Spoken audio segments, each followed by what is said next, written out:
Bem-vindos à aula de Ajax do nosso curso de JavaScript. Ajax é a sigla para Asynchronous JavaScript and XML.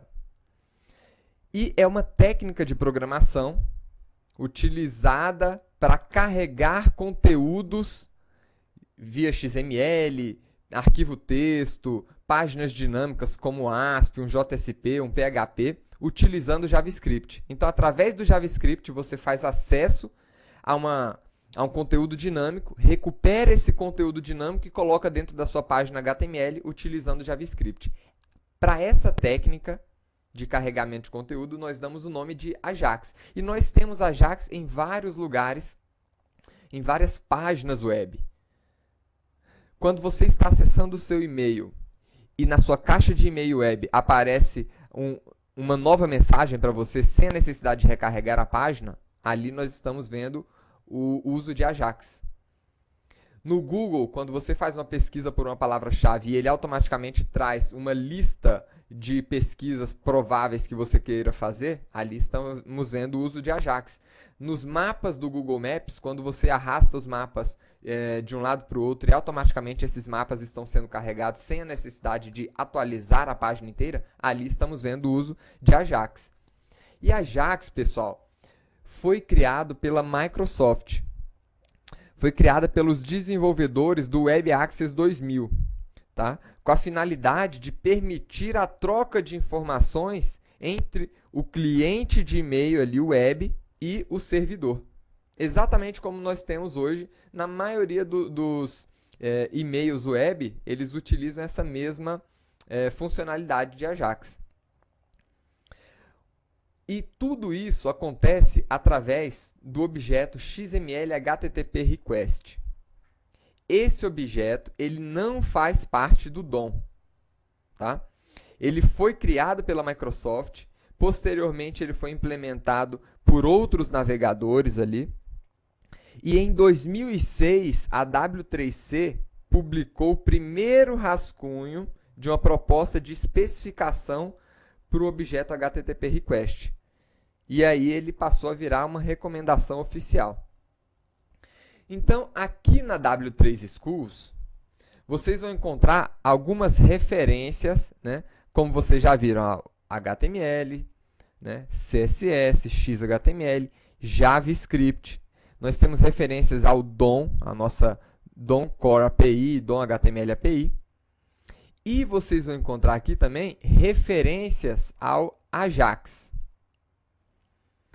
Nessa página de Ajax, vocês vão encontrar, além de algumas instruções de como utilizar Ajax, alguns exemplos, nós temos aqui uma página com vários exemplos de utilização do Ajax.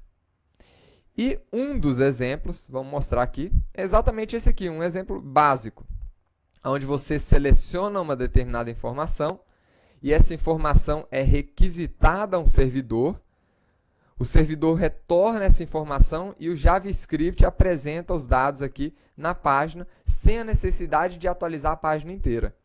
Vamos procurar uma outra informação. E a informação é atualizada, como vocês acabaram de ver aqui, foi atualizada. Né? Então, isso aqui é feito utilizando Ajax. Tá? O X do Ajax, pessoal, ele é um X que representa a palavra XML. Mas, como vocês já viram, como eu acabei de falar, nós podemos carregar muito mais do que XML utilizando Ajax. Nós podemos carregar qualquer conteúdo dinâmico que esteja em um servidor.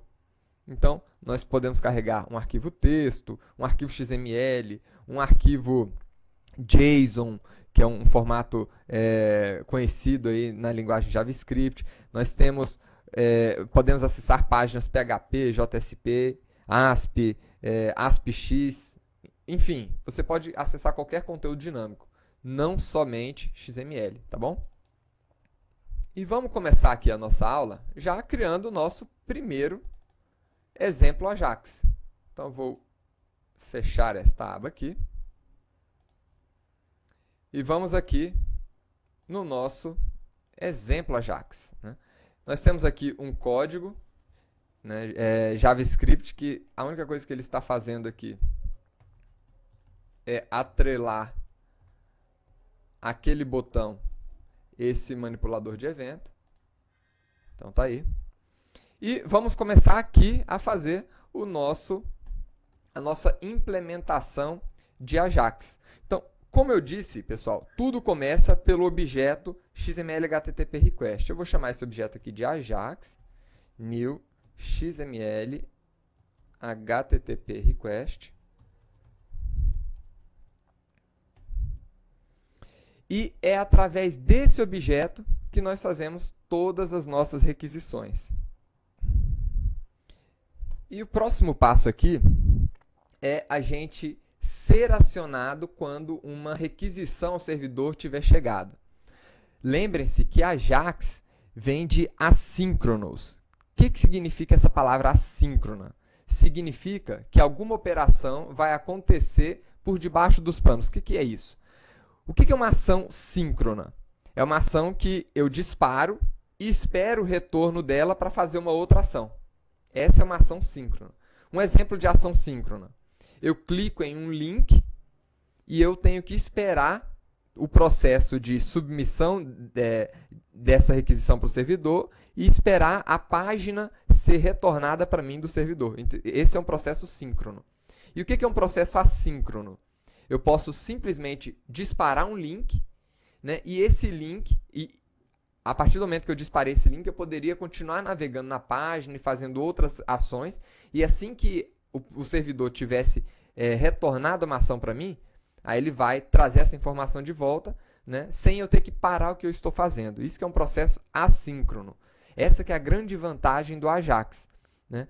Nós podemos continuar mexendo na página e o processo está acontecendo ali por debaixo dos panos. Quando o processo termina de acontecer, ele traz a informação e mostra para mim na página. Então, isso que é assíncrono. Então, como é que nós sabemos que um processo terminou de ser executado? Através de um evento do nosso objeto Ajax aqui, né, do nosso HTTP Request. Então, esse evento, que é o onReady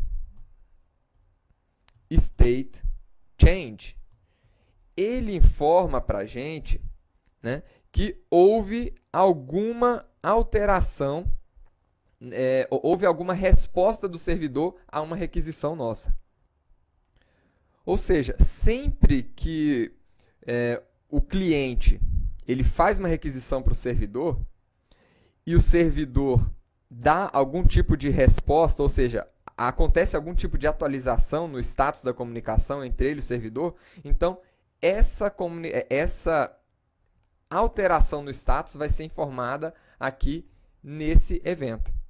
Então, a primeira coisa que a gente tem que fazer aqui é atrelar um evento, aqui um manipulador de evento, na verdade, para quando alguma coisa acontecer.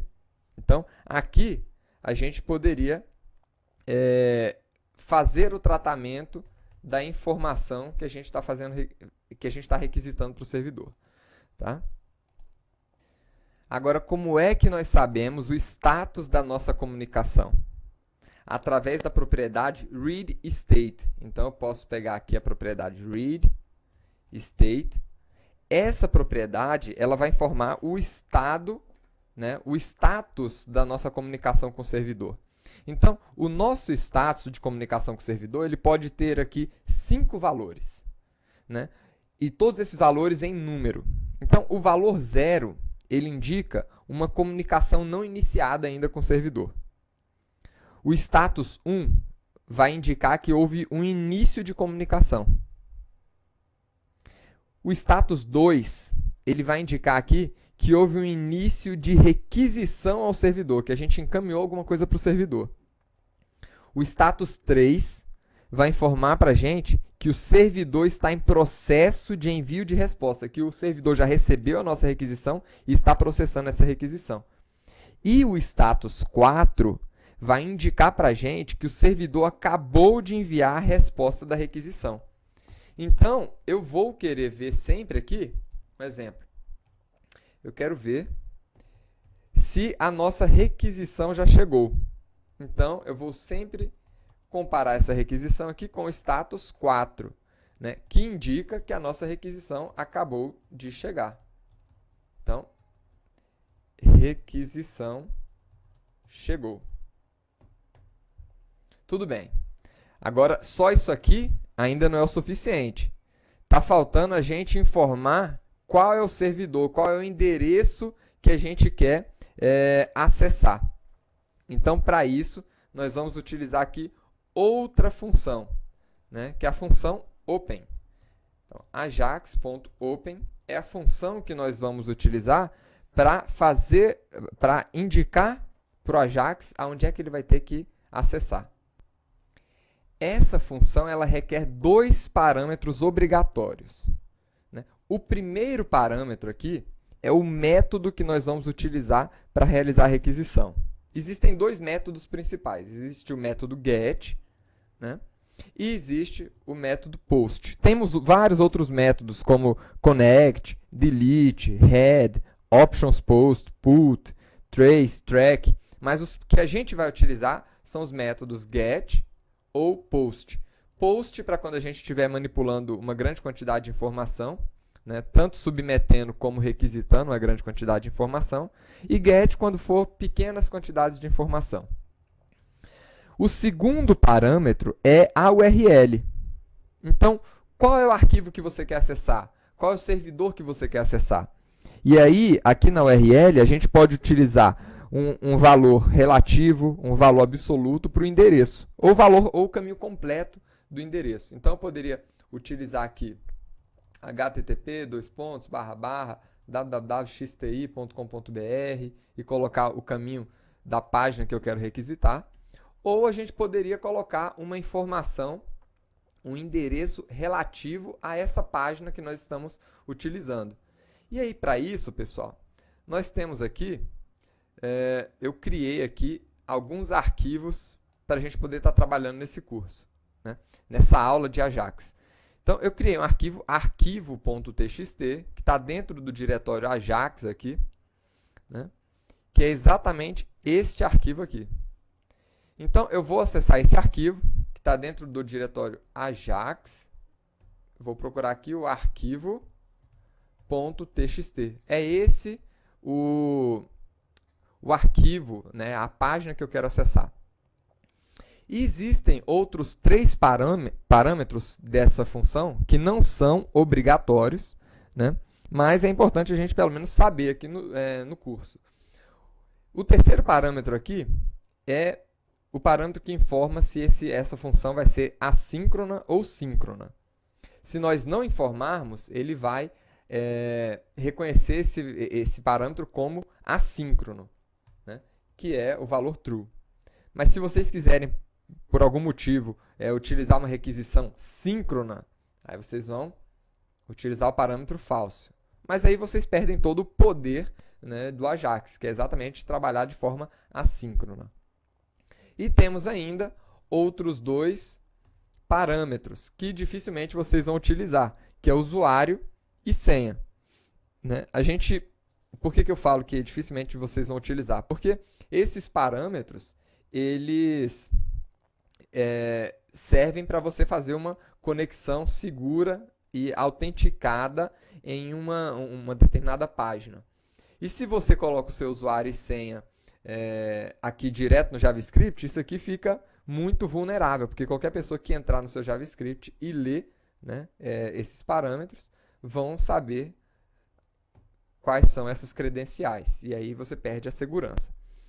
Tá? E o último parâmetro, aliás, a última função que a gente precisa para fazer uma requisição é a função send. Né? Essa função é que realmente vai iniciar a requisição com o servidor. Tá certo? Então, essa função send, vocês podem utilizar ela ou sem passar nenhuma informação. No nosso caso aqui, o arquivo txt, eu não quero passar nenhum parâmetro adicional a ele. Mas, se nós estivéssemos acessando uma página que recebesse alguns parâmetros, a gente poderia passar os parâmetros aqui. Então, parâmetro 1 igual a xpto. Parâmetro 2, né? Naquela mesma sintaxe que a gente utiliza na URL das nossas páginas. XTI Brasil. Então é isso. No nosso caso, eu não vou utilizar nenhum parâmetro, vou fazer a requisição mais simples possível. Então vamos ver o resultado disso daqui, né? Vou atualizar aqui e clicar no botão Ajax. Então a requisição chegou. Opa, então eu consegui fazer uma conexão com esse arquivo, uma conexão bem sucedida, e esse arquivo foi retornado para mim, né? E eu recebi esse arquivo aqui e fui informado disso nesse status da minha conexão com o servidor. Só que só isso ainda é insuficiente, porque eu quero, na verdade, ver que arquivo é esse, né? Então, como é que a gente faz isso? Para receber as respostas do nosso servidor, nós temos 4 propriedades. Eu tenho a propriedade status, a propriedade status text, a propriedade response text e a propriedade response XML. Tá? A propriedade status, ela é, na verdade, um número que representa o status dessa requisição que nós fizemos, né? Então, por exemplo, quando nós acessamos uma página não encontrada, nós recebemos ali o erro 404. Esse número 404 representa o status dessa nossa requisição. Então, o número 404 significa que eu tenho um documento não encontrado. E eu tenho um outro status que a gente costuma procurar, que é o status que indica uma requisição de documento bem-sucedida. Então, quando a gente teve uma requisição de documento bem-sucedida, o servidor vai responder para a gente o status igual a 200. Tá? E o status text? O status text, ele vai informar para a gente, né, eu vou até colocar aqui a título de referência mesmo, status text. Então, status text, ele vai trazer para a gente um texto representando esse status. Então, o número do status igual a 200, por exemplo, eu vou receber um texto aqui igual a OK, né? Que a minha requisição está OK. E nós temos também mais duas propriedades, que é a nossa response text, que retorna o resultado da nossa requisição em formato de texto. E eu tenho a response XML, que retorna para a gente o resultado da nossa requisição no formato XML. Como no nosso caso aqui, o arquivo que eu estou solicitando é esse aqui, um arquivo texto simples, então eu vou alertar aqui, né, o nosso ajax.response text. Essa aqui é a resposta que eu quero apresentar para o usuário. Vamos ver? E está aqui. Trouxe o conteúdo que estava dentro desse arquivo texto e imprimiu isso aqui numa mensagem de alerta para a gente. Vocês podem estar se perguntando, então Ajax é só isso? Não, Ajax é um pouco mais complexo do que só isso, né? Mas vamos continuar aqui trabalhando com essa nossa resposta. Vamos fazer, por exemplo, essa resposta aparecer aqui na nossa página. Então, na nossa página, nós temos uma área aqui, uma div com ID resposta, e nessa div aqui eu quero apresentar aquele resultado. Como é que a gente vai fazer isso? Utilizando o que a gente já aprendeu, de DOM, por exemplo. Vou deixar aqui em cima, né, var r de resultado, document.getElement by ID. Vou procurar esse elemento, né? E aqui nesse elemento eu vou adicionar um filho, append child.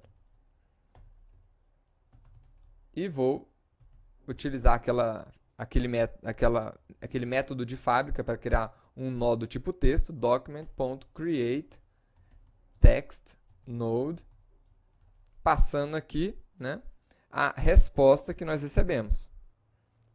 Ajax.responseText. Vamos ver aqui o resultado agora.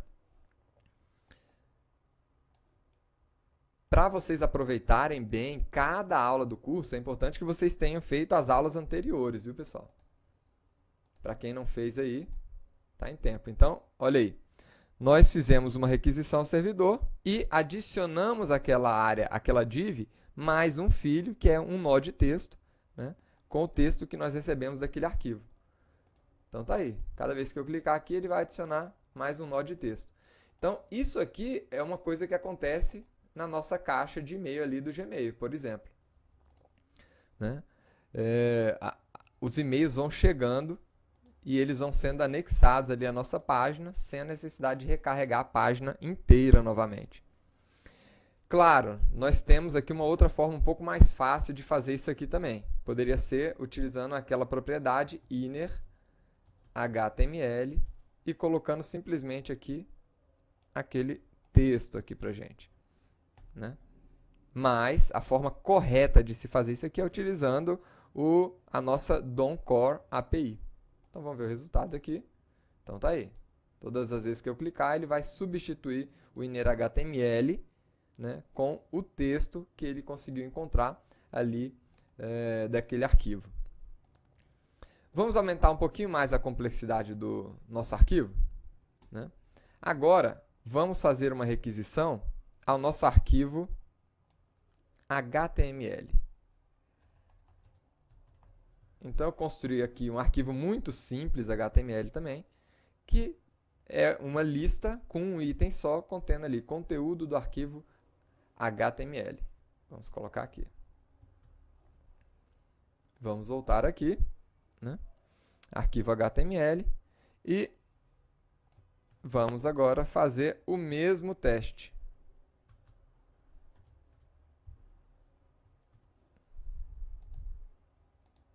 E tá aí. Trouxe agora o conteúdo do arquivo HTML para a gente. A gente poderia trabalhar esse arquivo, poderia acessar esses elementos utilizando o DOM, né? Mas vamos fazer isso com o nosso arquivo XML agora, né? Afinal, o Ajax, o X é de XML, então vamos trabalhar aqui com esse arquivo do tipo XML. Como é que vamos fazer isso? Vamos colocar aqui arquivo.xml. E agora eu vou atribuir o valor dessa resposta aqui a uma variável, XML. E vamos agora acessar a informação que está aqui dentro da tag URL, né, que é esse texto aqui. Como é que a gente faria isso com o DOM? Então, xml.getElements by tag name. Essa é uma forma. Qual que é o nome da tag? URL. Então, vamos lá. URL. Como essa função getElements by tag name, ele retorna vários elementos, eu vou pegar o primeiro elemento. E vamos pegar aqui agora o primeiro filho aqui desse elemento, que é, na verdade, o nosso nó do tipo texto aqui, né? Como é que a gente faz isso? Recuperamos o nosso primeiro filho, first child, ponto, node value, né? Esse first child já é o nó do tipo texto, e aí node value para recuperar o texto. E aqui nós temos a URL. E agora a gente pode adicionar essa URL usando a mesma técnica que nós utilizamos ali em cima, colocando aqui URL. Vamos ver aqui o resultado agora. Ah, sim, faltou apenas um detalhe. A nossa resposta agora é uma resposta XML. Então, eu vou recuperar aqui o atributo response XML, não mais response TXT. Vamos ver aqui o resultado. E assim, nós recuperamos o XML, um documento XML, que eu posso manipular utilizando a nossa DOM Core API, né, para acessar ali os elementos desse nosso XML. Lembrem-se da aula de navegação, né, na árvore de documentos, na árvore de elementos do seu documento, que nós tivemos em algumas aulas passadas aí. Tá bom? Então é isso aqui. É dessa forma que a gente trabalha com XML. Existe outra forma de trabalhar com XML? Sim, existe. Mas essa outra forma ainda não é cross-browser. Só alguns browsers já implementaram essa nova tecnologia, que é a tecnologia, vou até colocar aqui para vocês, E4X, que nós vamos encontrar aqui na nossa W3 Schools. Tem aqui, ó, E4X. Essa tecnologia é uma especificação que foi feita pela W3C, mas ainda não foi implementada por todos os browsers, né? Para você poder manipular XML ali, ó, diretamente no JavaScript. Então você tem a possibilidade de trabalhar com XML de uma maneira muito mais simples. Então, por exemplo, eu vou recuperar aqui a nossa requisição por texto mesmo e vou criar aqui um novo objeto do tipo XML. Isso aqui vai funcionar no Firefox, por exemplo, mas ainda não vai funcionar no seu Internet Explorer. Tá? E aqui, ao invés de acessar o URL utilizando todo esse endereço aqui, a gente poderia simplesmente acessar xml.url. Né? E aqui não ia mudar nada. Ou, se eu quisesse até suprimir essa informação, porque a linha é tão pequena, né? Eu poderia simplesmente colocar aqui xml.url. Vamos ver aqui o resultado? Aí, é o mesmo resultado. Então, esse objeto XML, ele recebeu aqui uma string, converteu essa string em um XML, em um objeto XML, né? Onde eu posso navegar por esse objeto como sendo um objeto JavaScript. Então, da mesma forma que eu posso navegar utilizando o objeto com a notação JSON, por exemplo. Né? Então, é isso. Então, essas são as formas que a gente tem aqui de estar trabalhando com essas requisições via Ajax. Na próxima aula, nós vamos ver alguns detalhes para transformar aqui os seus scripts Ajax em scripts cross-browser, ou seja, que funcionam em todos os browsers. E vamos ver um pouco mais a fundo essa tecnologia para a gente poder fazer agora requisições a um servidor, a uma página dinâmica. Então, na próxima aula, vocês vão ver como trabalhar melhor ainda com Ajax. Vejo vocês lá, pessoal!